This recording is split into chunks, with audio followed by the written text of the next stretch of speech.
ꯃꯌꯥꯝ ꯄꯨꯝꯅꯃꯛꯄꯨ ꯈꯨꯔꯨꯝꯖꯔꯤ ꯉꯁꯤ ꯑꯃꯨꯛꯀ ꯍꯟꯅ ꯑꯩꯍꯥꯛꯀꯤ ꯅꯨꯡꯁꯤꯖꯔꯕ ꯚꯤꯌꯔꯁꯤꯡꯒꯤ ꯃꯐꯝꯗ ꯌꯥꯝ ꯅꯨꯡꯉꯥꯏꯔꯕ ꯚꯤꯗꯤꯑꯣ ꯑꯃ ꯄꯨꯔ ꯂꯥꯛꯆꯔꯤ ꯚꯤꯗꯤꯑꯣꯁꯤꯗꯤ ꯀꯔꯤꯒꯤ ꯃꯇꯥꯡꯗꯅꯣ ꯍꯥꯏꯔꯀꯥꯟꯗ ꯑꯩꯅ ꯏꯊꯥ ꯊꯥꯖꯗꯅ ꯍꯪꯕꯤꯔꯛꯄ ꯀꯣꯏꯁꯟ ꯑꯃꯈꯛꯀꯤ ꯄꯥꯎꯈꯨꯝꯅꯤ ꯃꯁꯥꯒꯤ ꯆꯥꯛꯁꯤ ꯂꯅꯥꯏ ꯊꯣꯡꯉꯒ ꯆꯥꯖꯕ ꯁꯥꯇ꯭ꯔ ꯑꯃꯅ ꯅꯠꯇ꯭ꯔꯒ ꯁꯥꯇ꯭ꯔꯤ ꯑꯃꯅ ꯀꯔꯝꯍꯥꯏꯅ ꯇꯧꯗꯅ ꯕꯦꯂꯦꯟꯁ ꯗꯥꯏꯠ ꯆꯥꯕ ꯉꯝꯒꯗꯒꯦ ꯍꯥꯏꯕ ꯀꯣꯏꯁꯟꯁꯤꯅꯤ ꯃꯁꯤ ꯑꯃꯔꯣꯝꯗ ꯄꯩꯁꯥ ꯅꯨꯡꯁꯥꯒ ꯊꯣꯏꯗꯣꯛꯅ ꯍꯦꯟꯅꯁꯨ ꯃꯔꯤ ꯂꯩꯅꯗꯦ ꯍꯣꯏ ꯁꯦꯟꯁꯨ ꯌꯥꯝ ꯆꯪꯗꯅꯕ ꯍꯣꯠꯅꯕ ꯐꯩ ꯈ꯭ꯋꯥꯏꯗꯒꯤ ꯃꯔꯨ ꯑꯣꯏꯕꯁꯤ ꯀꯔꯤꯅꯣ ꯍꯥꯏꯔꯀꯥꯟꯗ ꯕꯦꯂꯦꯟꯁ ꯗꯥꯏꯠꯁꯤ ꯐꯪꯕꯁꯤ ꯀꯔꯝꯍꯥꯏꯅ ꯐꯪꯒꯗꯒꯦ ꯍꯥꯏꯕꯁꯤꯅꯤ ꯑꯌꯥꯝꯕꯅ ꯎꯕꯤꯔꯝꯒꯅꯤ ꯃꯊꯟꯇ ꯂꯩꯕ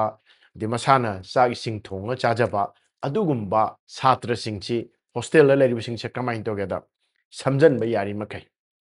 ꯑꯗꯣ ꯆꯥꯛꯁꯤ ꯊꯣꯡꯉꯀꯥꯟꯗ ꯑꯌꯨꯛꯇ ꯊꯣꯡꯉꯝꯕꯁꯦ ꯅꯨꯡꯗꯥꯡꯒꯁꯨ ꯑꯃꯨꯛ ꯆꯥꯁꯟꯕ ꯅꯨꯡꯗꯥꯡ ꯊꯣꯡꯕꯁꯤꯅ ꯑꯌꯨꯛꯁꯨ ꯑꯗꯨꯝ ꯆꯥꯕ ꯑꯁꯨꯃꯥꯏꯅ ꯌꯥꯝ ꯊꯦꯡꯅꯖꯩ तसेंना हारगदे फ्रेश फूड ऐसे ख्वाइदी मरु ओइ हजिकते थोंबा हाइबसे असेना ख्वाइदी फै अदुगा पुंग अनि अहुम पुंग अहुमगी मथक्ता लैख्रबा चाक नत्रगा चिंजाक्सिदे अफबा नते अदुना अंगांग सिंगदबा अखोइना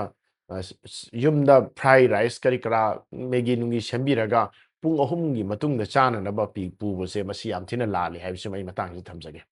अहाक डॉक्टर ढाकेश्वर सिंह पोचंगमम अहाक जेनिम्स द एनटी की प्रोफेसर अम हेड ओइना हुजुक जिक थोकुजरी मसीगिसी मयाम लोइनमक्ता कानगनी लोयो फाउ ताबियो मसीदा अहाक experience खरसु हापजगे अहाकना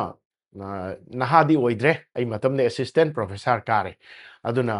मतमदुदैदा इसागी चहीसी round about 50 सुरकान स्टेदा मपानदै like तंबा चच्चबने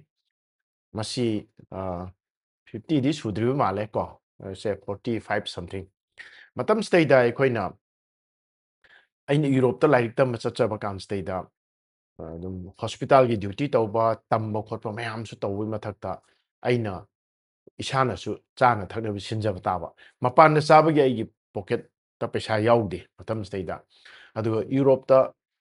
यूरोनी सिजनरीसे euro से डॉलर दौ हेन चावे अदुना मतमदुदैदा लुपा चामग यूरो मग मानब जाने इसिंग थक्पसुदोंगारी इसिंग बोतल अमदा यूरो अनि हुम पिसलाबनिना मसदैदा अइंगोंदा याम वाबा म ओइखि अदुबु बैलेंस डाइट चादब यादे अइ हक्सांग साजेनसु याम कन्न तौजै अदुना उन ताब लमदा लैरगसु अदुमु वाकिंग चेन बखोटपा का मनुंगदा साजेन तौबा अदुम अइ काइदना तौजरखि हक्सांग साजेन तुम्बा को फजना मपुंग फाना तुम्बा अदगी अफबा चिंजाक चाबा हाइबसे लोइनमक्से याम दरकार ओइ हाइबसे मैमना हाइजनिंगे अदुना मरुओइना छात्र सिंसी ग्रोइंग एज हाइदि चावखलैबा कांगु सिंसी यावरि खुदमैन सही 53 नि मखा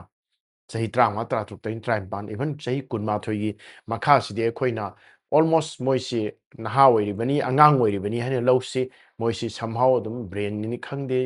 फिजिकल गिनी खंगदे डेवलपमेंट अदुमक तौरिबनी हाने लौसी हाइबा मतम स्टेदा चिंजा अफबा चाबा सुकमे दरकार लै दुगा हाइबा सही सी वांगमा लैहर कांगु सिंचु असुकमेटिक अखोई बैलेंस डाइट चाबा दरकार लै हाबिन सिमी खुदिंग मकिनिको दरकार से अदुना मसिदैदा लैरिबा पोछि केनो हायकाना मतमजु मांगहनदबिदा लाइरिकसु पादोरिबा असी मथक्ता साजेनजु तौदोरिबा अदुगा चाबा थकपसु फजना तौदोरिबा अहिंगजु मपुंग फाना तुमनबो होनदोरिबा अदु इतारदे क्रमाइन तौदगे हायकांदा अइना तौजबदो अदुम हाइजगे तौदो सी ममांगदा अखोई खंगबा खरा दरकार लै अखोइना ख्वाइदगी मरु ओइबसि कैनो चाबा थकपदा मयामना कार्बोहाइड्रेट मरांग काइना फंगी इंडिया से कार्बोहाइड्रेट गावनी कार्बोहाइड्रेट मरांग काइना फंगी ब्रेड खंगदे चाक खंगदे तन खंग ख्वाइदगी अखोइदे वाटलिसि कैनो हायरकाना ख्वाइदगी वाटपसे नंबर 1 दा अखोइना प्रोटीन वाटपा खुदमैना चाक चाबदे प्रोटीन याम याउद्रे याम हंधना यावी राउंड अबाउट 3% की मखादा हाइदि चाक से ग्राम चामा चाक चाम मतमदा ग्राम चाम से इथनदनसु चाब ngamdaba yaiko si चाब मतमदा ओनली 3 ग्राम खतने फंगदोरिसे अदुना प्रोटीन से असुकमितिक यामदे मथंगदा फाइबर से अखोई याम चादे अदुगा इथन इथनदा लैरगदे अमुकसु समजनदना फाइबर से अमुकसु हेन चादरे असिना fibre diet protein vitamins minerals asi asukematic dharkar lai minerals khwai maru oi bisi magnesium gumba calcium gumba saruda kanaba singsi yam maru oi adui tarwadi charang nai na haijau haragadi hana leiba khoi gi chinjak singja hana gyan ta gi se tasengna aina ithanda leiba kanadi nga thonga chaba chicken thonga chaba asidi amorom dadi khitang awaba mo oigani nong phadok chabadi yai ko aduna तसेंना अखोइना हक्चांग ख्वाइदगी मरु ओइबा protein सिंगसे पुथोके हाइतार बोइदी करमाइना चागदगी हाइबसिनी मतंगसिद complete protein हाइबम लै complete protein सिना अखोइगी 9 essential amino acids हाइदि अतै अतै amino acid हक्चांग ओंथोक ओंजिन के तौर सुंगबसु ngамne essential amino acid सिदी हक्चांग सुंगब सुंग ngамदे मपानी सासन मताब हाइरिबा 9 essential amino acid सिंगसे मसिदैदा ख्वाइदगी complete ओइबा चिंजाक से कहीं हर कंदा nga चिकन येरुम संगोम असिगिसु मथक्ता सोयाबीन सोयाबीन से कहीं सांगा चादो मी सिंगसी मसिन नंबर 1 की चिंजाक नेबो अस्तेदा ख्वाइदगी प्रोटीन नमी मनुंग यावबा इसेंशियल एमाइनो एसिड से पुलप यावरे अदुना सोयाबीन सिना हुजिकती सोयाबीन की मिल्क सोया मिल्क को आई टोफू न सिंगबा टोफू आइसिना कोई संगोमदगी सना सुंगसे सुमाइना टोफूसिसु नसाई सोयाबीन की सनानेबा असुमाइन तौदना हाइरिबा चिंजाक सिंगसे कंप्लीट ओइरे तौबदबु नोंग फादोक चाबा नतना नुंगतियाई nga चाबा यादे नुंगतियाई चिकन चाबा सुंगमदे नुंगतियाई चाबा ngमगसु मसे फेट के सरुक याम हेंगत कदोबो इसादा फमदल लाइलाइसु पार्क कदोरिनिना मसे अमरोमदा डेंजर ओइ अदुगा येरुम याम फै येरुम स्टी फुटला कानसु इराय लाइन चाबा यारे अदुना अइना हाइजकदबु चिंजाक सिंगदा येरुम सोइन की यावगनी अदुबु येरुम चानिंगदबु मी लैगनी को चानिंगदबसे मसागी ओइना चानिंगदबा नत्रगना धर्म कर्म की यंगकांदा आइदी वेजिटेबल चाजगे हाइबा अदुदना सोयाबीन तारे मथंगदा संगोम मी अयामना लोइनमक थक्नै तौबदबु संगोमसी मनम नमथिगना थक्पा हिनदो मयामसु लैरी अदुना हाइरिबा सिंगसि नाथैरगा थमजरकांदा प्लान बेस ना कई नो मु हाइजरगे मसागी सोयाबीन से मन प्लान बेस ओइरे सोयाबीन की खितंग प्रॉब्लम से कइनो हाइरकांदा मुनबा खितंग वाबा असी खक्तनी अदुना मथंगदा अखोइना हवाई सिंगसे ख्वाइदि मरुओइ हॉस्टेल लेब तारगदि इसाना थोंजरा चाप तारबोइदि अइना सिदैदा पंजरिबा हवाई सिंगसिदि लोइनमक बराबर थंबियु मदुदि चना मचा को अकुप्पा अदि चना अपौबा मयामना काबुली चना हाइबा अनिसिमक थंबियु हाइबा अनिसि अदुम हाइरप माने अमना पौबा अदुगा मकुसिसु खरा थोटपा असिना काबुली चना सि चाबदि याम नुंगाई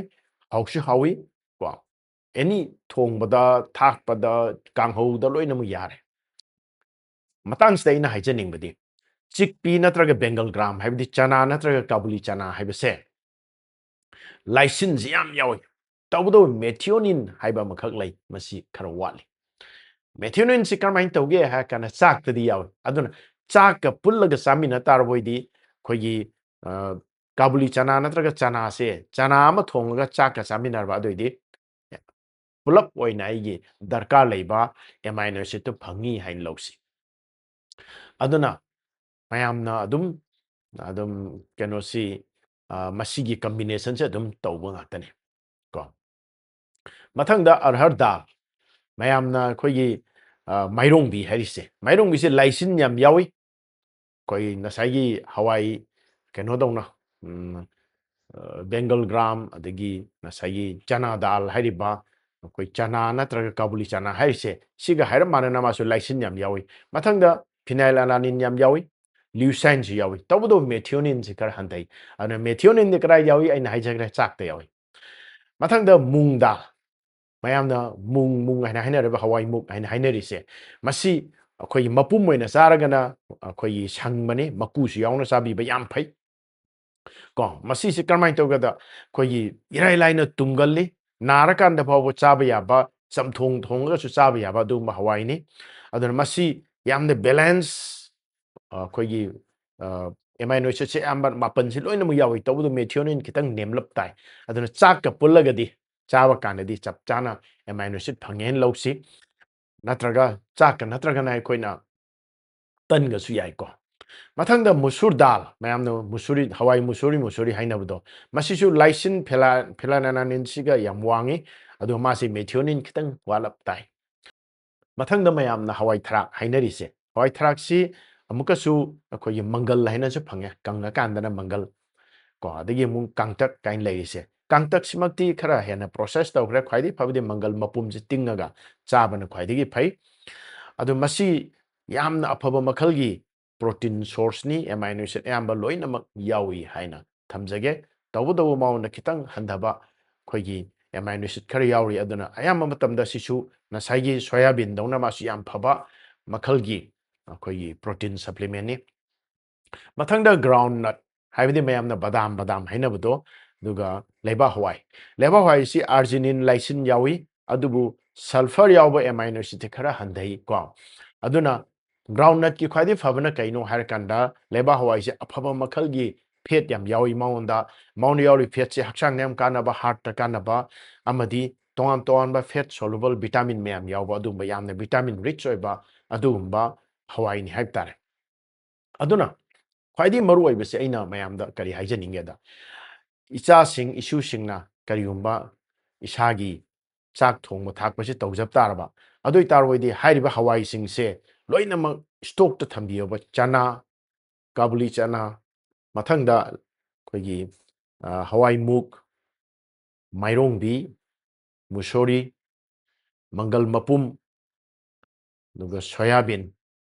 ko nung hawai leba hawai simadi soidana thambiro asisu mathakta yerum chabiragana yerum sangomsi nungtiyai lau phangbirai lau biro natragana powder oina amul spray gumba thambibi ai aduga karigumba phangbiragadi nungthin talak kumbada sangom aphambase packet macha lupa tranga khaktang piba gram chamagi adugumba koi sangom aphamba leibani adumak adum grocery store singda phangi asi dum lobiraga numinini gumba dum thambe yani kuinedi thambigano asi nungthin talakta amamam chabibi ai adoi tarde kamai tawge harakanda ayuk nganta hugat pirakanda koi hakchang sajen ga khar tawbiningba ngan hugat piro hakchang sajen tawning pakanda koi steamer ama lobiu steamer je makha de ising chalaga mon tawba matak steida pot hapaga thongnaba masigi se ayuk ki breakfast chaba matamda steamer amada kari thamgada ga harakanda yerum ko yerum si amdrabda ani ngambiragana ahum apiu sangom sana phangana sangom sana khara happy bi ai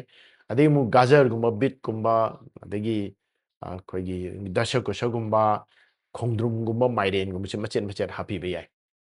asi dum leiraga thama machet dum happy ai ko haren enjang oina thong su dum yabani asi su mathakta sweet corn machet happy bi ai ko asida yerum di happy gre ko de sangom sana ngaba sangom sana happy ro aduga kari gumba tingthoga thamba chana kodamena kabuli chana gumba tingthoga thamba yauragadi asida dum hapchan bi ma su dum mulamgani punna mini nifu natraga punga magumba se masi phajana steam tawbiragadi ain sai pijagri me amse loina mag mullani aduna karmain tawge harakanda bol amada horen lauthork matamda bol amdana sai vegetable me amda pulap bol ma haidi tengkot chawrup tawba ama pik thangadabani mathangda kabuli chana do khoigi tengkot macha ama oigadabani mathangda aikoina nasai haijagriba yerumdo ahum mari mo oibiragadami si oitarwadi yam afaba makhalgi breakfast tare asida mo akoina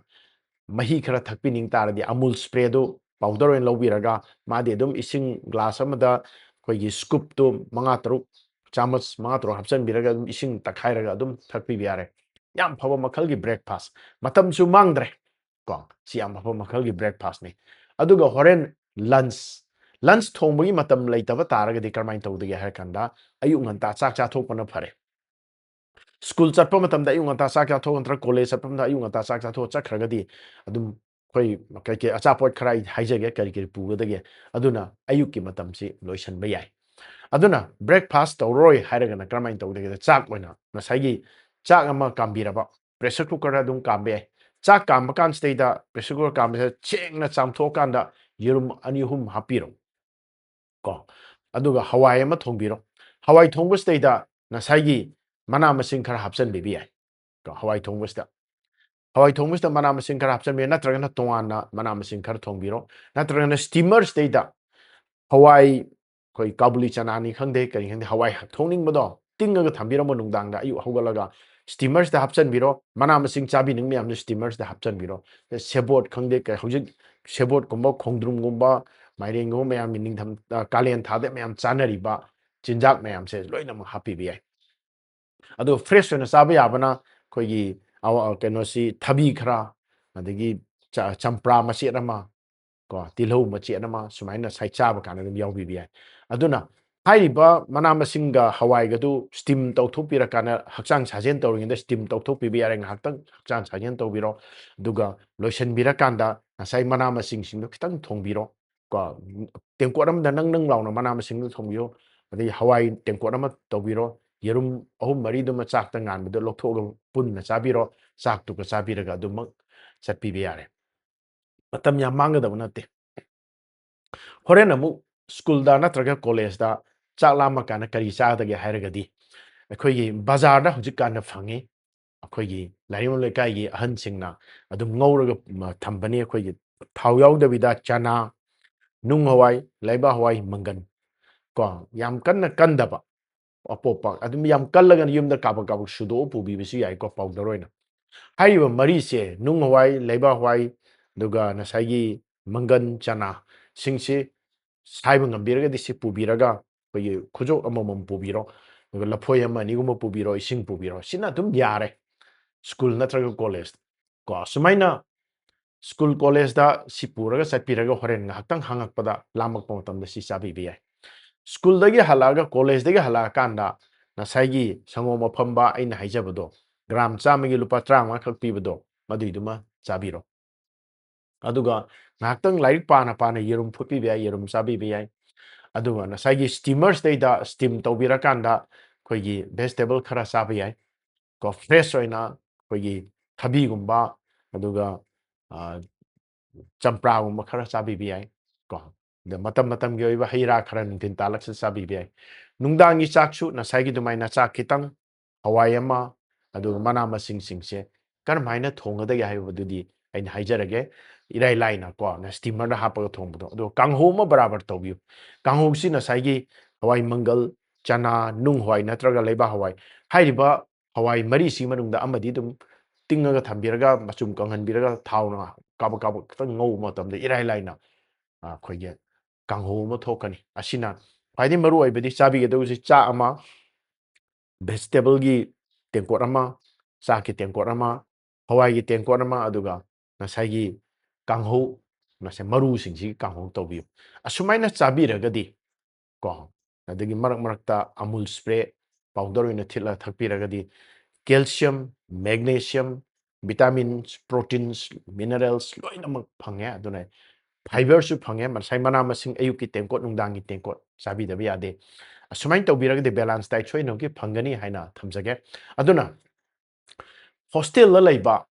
isa sing isu sing satra singna karam haina balance diet chaga dage habi matang na hangbirakpa question gi pakhum asumna pijare ana masigi video si mayam kana bibra kana hena khanbiri like to wiramo imanaba singya share to wiko ngasi ihan hana khoi channel khoida bi kangbu sin yaraga di soidram gi subscribe to kaubiram ngono haina hangatsage aduna staying fit ai channel si hakchang phana leinaba wakal phana leinaba angang dagina han bhaw punsi chuppa na de yektana leiba ngamnaba amadi amaga amaga khucham naraga yam chawkhatpa nungaiba khunai ma semina wakhalonda puthok chaba apikpa youtube ki channel am khangni masu mayamna phajana pungning thawai pirapti ngasi mangjin thana chachari asigi damta loisan jarakpada dr dhakeswarna mayam puno mokpu amuka sonu khurumjarim